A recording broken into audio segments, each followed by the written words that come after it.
So alhamdulillah kita memperoleh kemenangan di Kuala Lumpur ni dengan kemenangan 1-0 jaringan penalti Embaga. Terima kasih kepada 1,500 penonton yang hadir di Kuala Lumpur ni di Stadium Mindef. Saya sangat-sangat berterima kasih. Terima kasih. Alhamdulillah. Kita jumpa di Bumi Kelantan pada 17 hari bulan 11 melawan Kedah.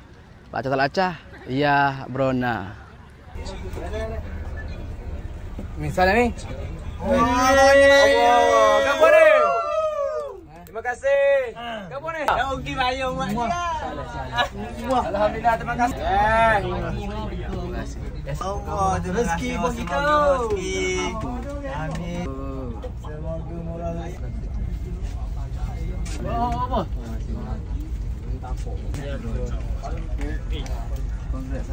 Allah, terima kasih sahabat. Semoga murah rezeki dia. Amin. Masih banyak lagi. Terima kasih juga. Terima kasih. Tahniah. Sama-sama kasih. Murah rezeki. InsyaAllah. Sama rezeki. Hati kita suruh. Masih.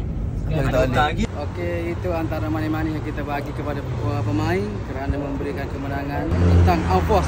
Ini semua hasil sumbangan korang yang korang tahu, korang beli, korang support tim ataupun ni yang awak tengok saya pakai.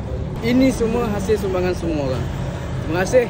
Jumpa semula 17 ya Brona. Tapi kalau angkat dalam boleh menjadi punca, kita akan hancur.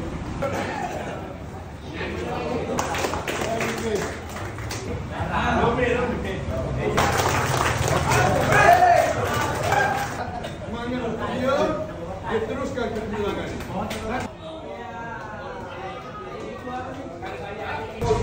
Sore itu sini. Masih tak? Buat editing tu. Tentang rezeki orang.